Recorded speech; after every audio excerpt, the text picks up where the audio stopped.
Welcome back to the Unstuck Business. We help businesses find breakthrough on this podcast. So if you're stuck at some spot in your business, maybe you're stuck in the efficiency of what you're doing, you're stuck in growing, you want to get to the next level, and you want to find a wizardly way to find your way to that next spot, to have a great workflow in your business, this is the episode for you. So today, I have the incredible Daniel Whitworth on here, aka the Workflow Wizard, specializing in offering personalized digital solutions to small and medium-sized business owners and independent contractors with tailored automation that contributes significantly to business efficiency and growth.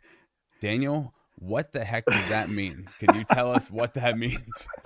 Yes, I can. And, it's so funny because we were just talking about this before this. Like, I do a lot of speed networking. I do a lot of short meetings with people. And it is hard to summarize what it is I do in a statement like that. Those are all great words. And if you look them up in a dictionary, it might kind of make sense to you. But honestly, the best way to know what I do is to tell stories. And so I'll give you a couple of examples of types of automations that I do. So one example would actually be the speed networking thing I just described. So one of the things I do as part of my business is that I'm part of BNI. I'm also part of Alignable. And so I do these 1 hour long speed networking where I meet with 5 or 6 different people for 6 minutes each and, get to know them. They tell me their business, I tell them mine. And so in that, I have a little CRM I've built, software that I keep track of people with, right? And so I take their picture, I write their name.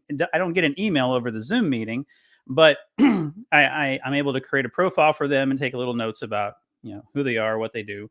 But the point of all this is to follow up with them afterward. The goal is to then have a meeting later that's 30 minutes long or hour long, something like that.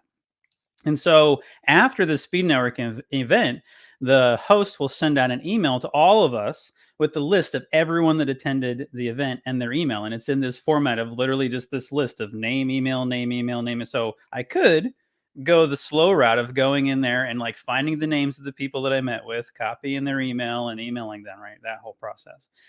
But I like to automate things and I'd rather not spend my time doing that. So I built a program using Zapier that will then read that email for me, pull out the names of the people that I met with, because my program, it checks my CRM and sees that these are the people that I met with today.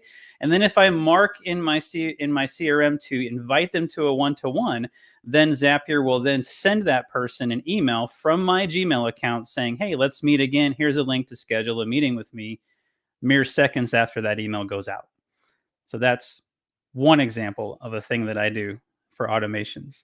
And it makes me jealous because I'm in the same speed networking group and I'm the person going through clicking each email That's right. and copy and pasting what I've written to each person and changing the name and all of those things. That's right. So I just do nothing now. I wait for people to book calls with me.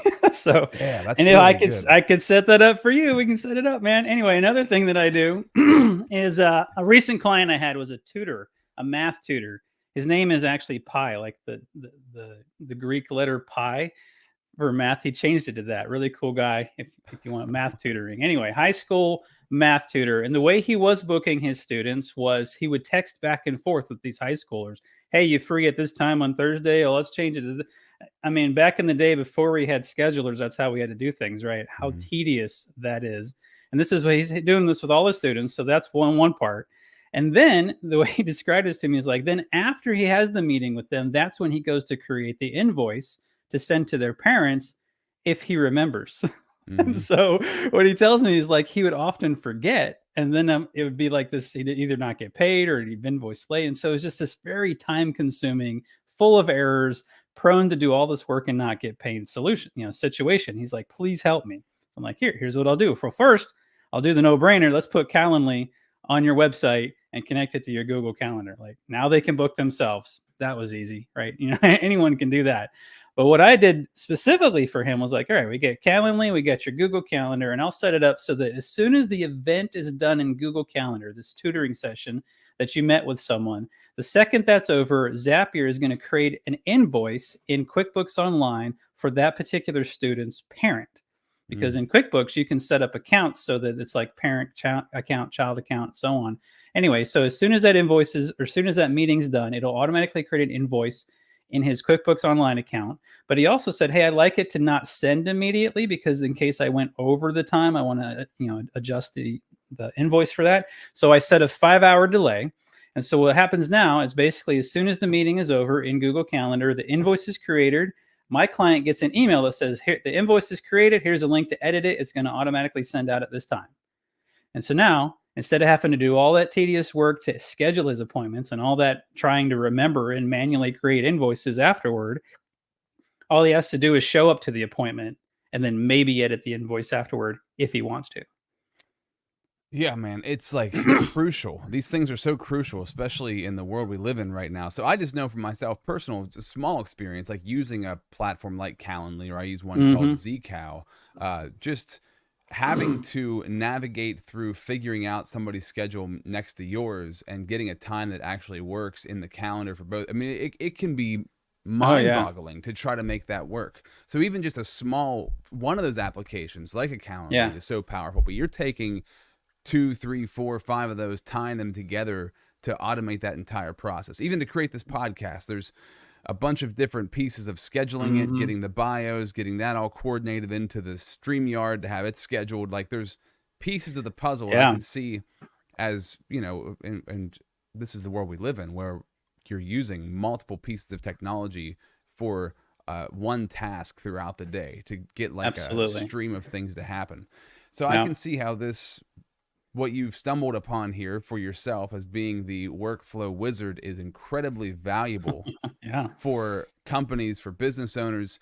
Who have you seen as far as, I'm just curious in a sense, like which industries does this work best for? Who have you seen like it make a huge impact for? It's hard to say, because one thing that we haven't mentioned yet is I've only been doing this like for other people for just a few months. I've been in programming for like 20 years. I'm an expert literally in anything you can do online like this. But for doing it as a business, it's been a very short time. So I don't feel like I have enough clients to give a really good answer to that. But I do know, for instance, like this math tutor, like, so freelancers, anyone who's like is kind of a solo worker, they're doing it all themselves, and they have to do things like book meetings with people, schedule things, create invoices, keep track of things, and maybe they're using spreadsheets, maybe they got this like ad hoc system and it's just very manual.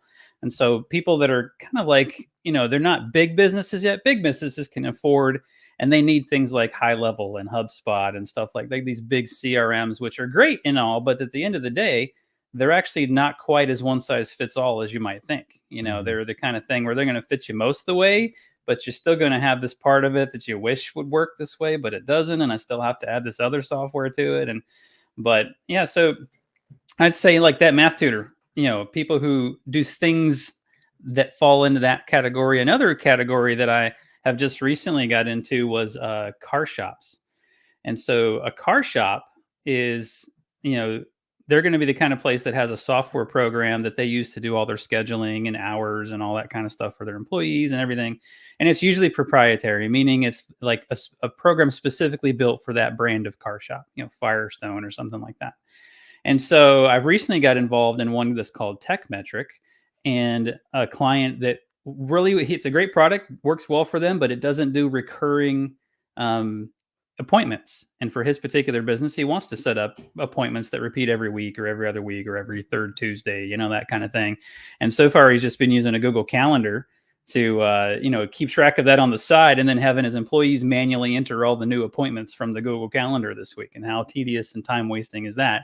And a lot of potential error could happen. Yeah, and error. Exactly. And so he's like, surely there's a way to do this. Long story short, I was able to build a program that made it so he actually could create repeating appointments right there inside of TechMetric. Doesn't have to mess around with the Google Calendar. And that way, as soon as you create one, it's going to repeat every time. And there's no error because it's a computer program. There's no typos, no mess ups, anything like that. And so, so industries that have proprietary software like that they're frustrated with some of its limitations, and they'd like to see, are there ways to do XYZ differently. That's another one that I can help out. There's lots of things about that, but like that's another one. And then probably the third one I would say, and this is a much kind of a larger scale kind of thing, is businesses that are looking to scale. And so I'll give you one example. I had this one client who came from BNI actually, and they help coach people going through high conflict divorces. It's I really appreciate what they do. And so they've been doing one-on-one coaching for a long time, and they're very successful, have lots of clients, but they're maxed out. There's only so many hours in the day. They don't want to raise the rates, and it's like, how do we help more people, not just make more money, but how do we help more people with the limitations of we only have 24 hours in a day? Well, memberships, courses, these are ways to give that information and help people on a larger scale. But to go from strictly just, hey, I'm just doing one-on-one coaching, I'm booking it through Acuity, and just now I want to have a membership where people log in and there's subscriptions, and like it's like upscaling a already successful business from simply coaching to now we're adding memberships, we're adding courses. And I actually have experience not just in the programming side of that, but my wife and I have run an online membership course kind of business for several years now. And so I'm also an expert at building a system in which you can have a business that has ongoing revenue, like through a membership, through subscriptions, through courses and coaching, and then building it all out in one package instead of all across these several different platforms. And so that's another kind of thing that I can provide to people. And so far, the people that I have worked with, that's why I got the name Workflow Wizard, because they literally call me a wizard. Because it feels like magic, when before they were doing all this stuff manually or happened to just suffer the fact that it couldn't work the way they wanted it to. Now it does. Now I don't have to worry about that anymore. And so it just, it frees up their time, helps them make more money that way. So. Well, when it comes to running a business efficiently and effectively and smoothly, it comes down to the processes and the systems that you have involved. And as human beings, we're only so fast. We can only do so much. And there's so much technology out there. You're essentially creating I don't know if it was the AI or whatever it might be that you're connecting. You're connecting all of these things together. Yeah. To create the systems and processes that take the hands completely off of the people who need the system or the process to run, so they can run their own systems and processes that make the business work. Yeah. Right? Basically, the way I describe it is like I make your tools work for you. Yeah. Instead of the other way around. Because a lot of times these online tools, I mean, they're great and all, but if you have so many of them and they're not working together, and if you kind of built it up piecemeal, as it's the typical story. You built it up piecemeal, you try this, you try that. Next thing you know, you got this like Frankenstein version of something that just doesn't work quite right, and it takes more time to use it than it's worth it. And it's like, I just wish my tools worked for me so that I didn't have to think about them. They should just invisibly happen behind the scenes, and all I'd need to do is I get the information I want, I put out the information I want, and all the other stuff just happens. Like, that's the goal. Yeah, it's really true, man, because I mean, that is, we constantly hear every single day when I'm talking to somebody, there's always a complaint of, well, this isn't working, that isn't working. Technology's great when it works. Yes. But a lot of times it doesn't work, or doesn't work the way that you want it to, and you're banging your head against the wall trying to figure out how to make it work, right? So you might spend double or triple the time just to figure out how to get the thing to work, so it's not doing what it's supposed to be doing. Yep. And you can have that all set up and automated. And the thing that you were saying there a minute ago, and I didn't even realize that this is just kind of like my lack of understanding in this, proprietary things that large companies have, systems that they have built, you're able to go in and get access to those through the API. That's right. Which, I had to look the acronym up, the Application Programming Interface. There you go. So you can go through the Application Programming Interface, and you're able to get that API key. Yeah. And integrate what you're doing through Zapier or whatever it might be into that system. And that's really interesting. So for kind of like a back door, so to speak. Yeah. So this could be so you can make custom setups for franchised businesses. Is It's that right? possible. Yeah. So it's really depends. There's a lot of depends on this. Right. It's Sure. the APIs or things that a franchise business like the Tech Metric or something like that. Like the API is built by the software company so that developers can come in and then do things. But they always have limitations Hmm. on what exactly they're going to allow you to do through their stuff. Like I can't get into the Tech Metric code itself and start adding and changing things. I can simply like send it information and it can send me information. And I can add so for instance, I can add appointments, I can add customers, vehicles, and a few other things. But what I can't actually create is a job. So inside the tech metric, you get a customer in a vehicle. What job are you doing on the vehicle, right? And so one thing I can't create, I can look up what jobs exist, but I can't create a job. And Mm. so, yes, APIs are great and they afford you the ability to do many things, but just depending on the software itself, the company itself, how much they let you do is really up to them. So, Have you implemented this? Well, you've already said how you kind of implemented this in your own life. yeah. And are you still putting this into pieces in your own life as well? And how much time Oh, have you yeah. saved yourself by doing that? Oh yeah. Well, for me, the fun part's the programming. So I'm always finding different things to add to my own stuff. Like I built my own CRM, my customer relations management software, instead of using one of the standard standalone, high level or HubSpot or something like that, which they're all great. I'm not knocking them at all. I just like building my own thing. So Mm. I built it using a software called Airtable. Airtable is another really awesome platform that's a database interface, if that makes any sense to you. But it's a way to basically store a lot of data and then interface it in the way that you want to. So such as contacts and meetings and emails and invoices and all that kind of stuff. So anyway, I built my own CRM, which I use. So that's one thing that I save a lot of time with. I was originally using like Trello and the calendar and stuff, but now I just built my own, so it smooths things over for me. And then for my wife, our online business, I built our own like tracking system. So one of the things that is not super easy to put all together is the tracking of ads versus revenue from Mm. your business. So, for instance, like we do TikTok ads, let's say we do Facebook ads. Say we also do organic leads through the link tree that's attached to our TikTok. And so that there's no one system that's going to like pull all the data from all that into one place. Not even Google Analytics. Google Analytics is just simply going to be like web page visits and stuff like that. So I built a system using Zapier to basically fit. I can say, all right, when someone clicks on one of our ads and fills out a form, it records that. When someone clicks on fills out one of our lead magnet forms, it records that. And then on the other end, I can record, did they purchase and what did they purchase? So I can effectively create my own system that actually measures the effectiveness of our ad campaigns better than, like, if you're just looking at say Facebook ads or TikTok ads, they give you inside statistics about what's specifically happening there with the ads in TikTok, but it can't tell you all the stuff that happened out here Mm. about, that maybe this was just a lead magnet. Well, did they purchase the next thing? Right. You did an email campaign after that. Did they purchase that? And so I'm able to actually, using Zapier and Airtable, record all of this data and then display it in such a way so it gives me the information I really want to know, which you can't actually pull from any one system. Wow, man. That's why you're the wizard. That's right. Really, That's that's right. really, really cool. Going back to Trello, so I use Trello, and it's really Mm, helpful. I like Trello. How have you enhanced it? So with what you've done with it, how have you made it better for you?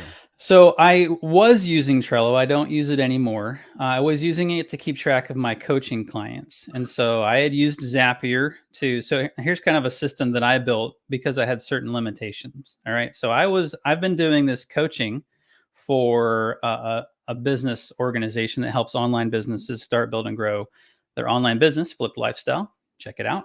Um, and so I was doing coaching for them where people would book with me through Once Hub. That's their schedule. I don't have any control over it. So they're scheduling with me through Once Hub. Shows up on my Google Calendar automatically. That's just part of the plugin.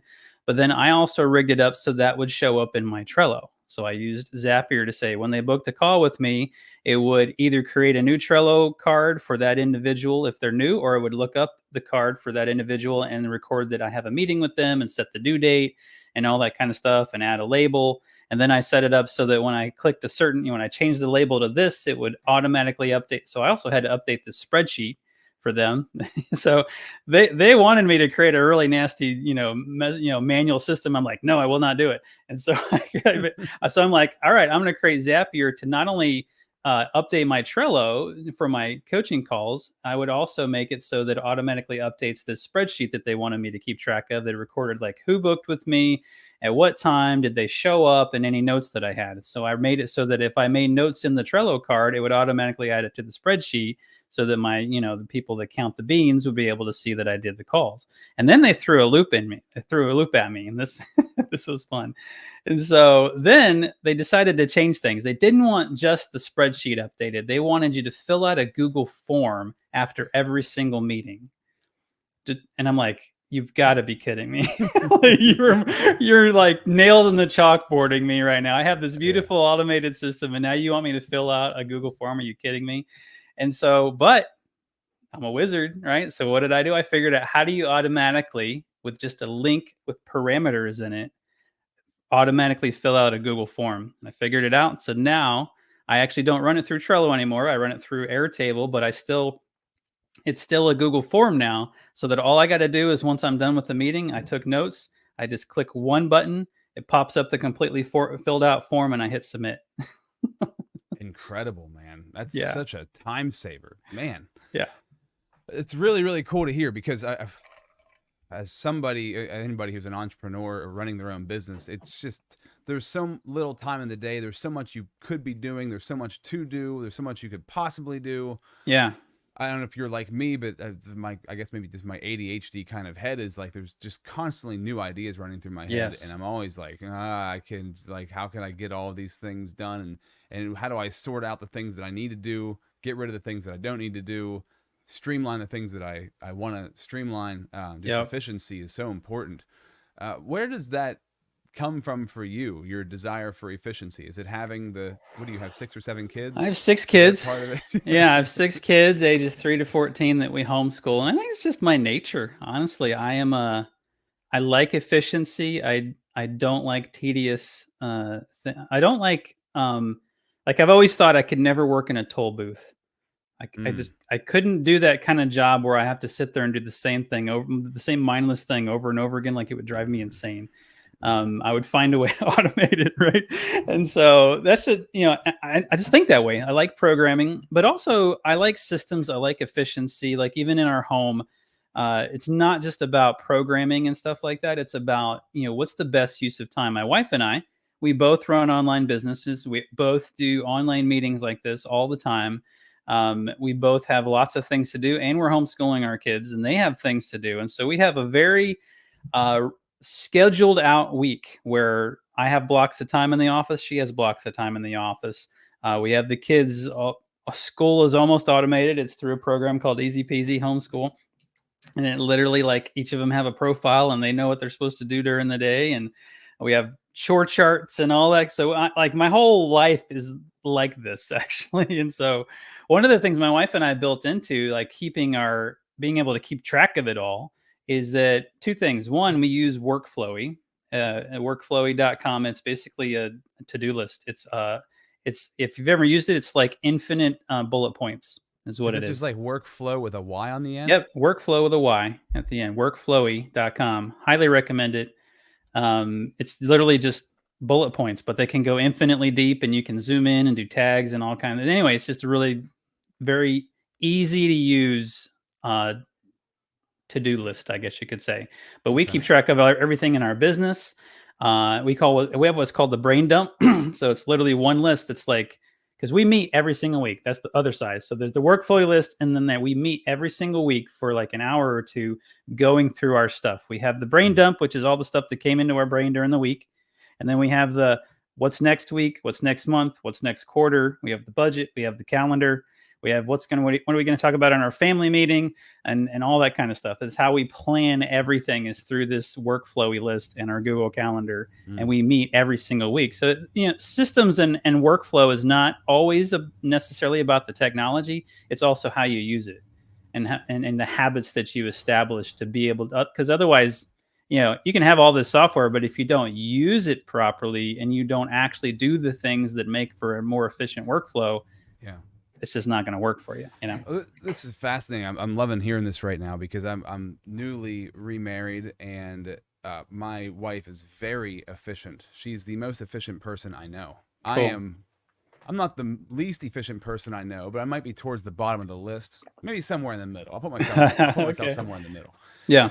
And I really have a desire to be more efficient. I see how she operates, and it's inspiring to see somebody who's so diligent with just getting things done effectively and quickly. And when I have a very efficient day, I feel so good. I feel Yeah. so like accomplished. Like it's better to be busy than be bored, but it's better to be busy and have those things running efficiently than busy just to be busy, just for the heck Yeah. of it.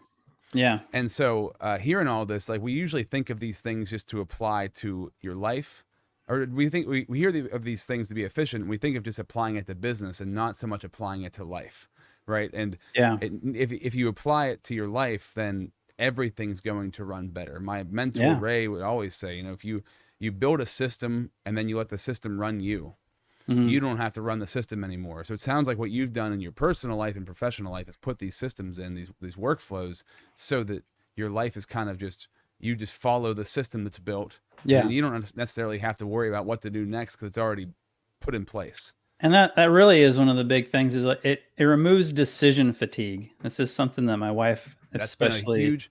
If I could identify one thing for me that I Yeah. struggle with throughout my life was like making concise decisions. Procrastination was like Yeah. one of the reasons I got into leadership coaching, so I could be better at making Yeah. decisions. Decision fatigue happens because you're having to make lots of these micro decisions all the time. And the way to get away from that is having a good system of making sure you don't have to think about that right now. And this is how our little weekly meeting with the workflow works, is like, we know we're going to meet every single week. We know that if we put it in that brain dump, if we put it in the next quarter list, we know we're going to look at it next quarter. We don't have to like keep carrying that information around in our heads.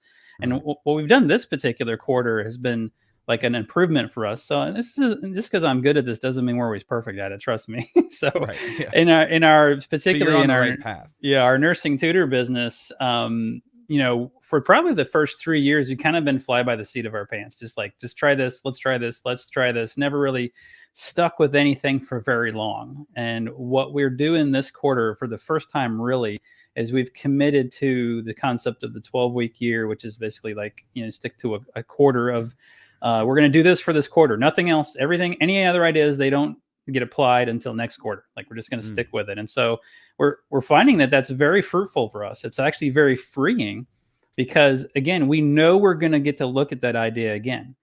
We put it in the list for next quarter, but we don't have to decide right now. We don't have to do it right now. We're going to stick to the thing we're doing now. And it frees you. You don't have to decide right now. That's the beauty of, you have decision fatigue because you already decided we're sticking to this for these 3 months. There's Right. nothing that we do that is going to be that urgent that has to happen right now. So that's a big part of the system that we've built, not only for our business, but for our personal life as well. It's fascinating. I love it. And it sounds like to me with the Workflow Wizard, like you're starting out, you're working with businesses, helping them to improve their efficiency. But this is also something I can see in the future as you continue to build out as something for lifestyle. Yeah, absolutely. For families. Because this is, I'm inspired right now just thinking of families and how if you and your significant other could get on the same page with having a system and a workflow in place, a lot of the arguments would go away. A lot of the questions would go away. A lot of those things would go away. And you mentioned having weekly meetings with your wife. There's a great book that I've read and I'm starting to implement called Marriage Meetings. And it's what you're talking about once a week, sitting down and having a business-like meeting with your spouse so that you have that planned out. You do that in business. If you have a decently run business, you have you run meetings and you make plans. Why not do it if you're, I hate this, your relationship's not a business, but if your relationship is run like a business, it probably would be a better relationship. And it's a matter of, it helps. It's just communication is what it is. Yes, and that's really why businesses have meetings, is to have communications, making sure we're all on the same page, making sure we're all going in the right direction. Any issues that need to come up, we're bringing up. Like, that's why we have meetings in business. It's not just for making money. It's so that we can communicate, because we work better if we're communicating. And so marriage, family, business, good communication is at the core of doing that well. So Yeah, man, this is really good stuff. Really, really good stuff. And I'm just excited to I want to learn more about Workflow Wizard and how you're connecting things together for myself. I'm sure that anybody who's watching or listening right now is interested, because this is something we all need, especially if you're running your own business and you're working with small and medium-sized businesses. They need this sort of stuff. If they want to get a hold of you and just kind of pick your brain of what you could do for them, what's the best way to get a hold of you? I just go to my website. It's theworkflowwiz.com. You can book a discovery call with me there. It's free. It's a 30-minute call because that's really what it takes. You could send me an email, that kind of thing. But honestly, book a discovery call with me. There's no obligation to end up buying anything from me. It's just like, hey, let's talk about what you got going on, and then let me use my magic to figure out a way to make your life better, and then we can discuss terms after that. So, yeah. Cool. Well, Daniel, thank you so much. You were on the Unstuck movement and shared an incredible story there. I suggest anybody who's watched this, go check that episode out as well. This has been super informative. All the information you gave, all your links are in the bio for this episode. Thank you for jumping on here, man. Thank you for showing us how to run our business and life more efficiently. I appreciate it. Yeah, my pleasure. Thank you.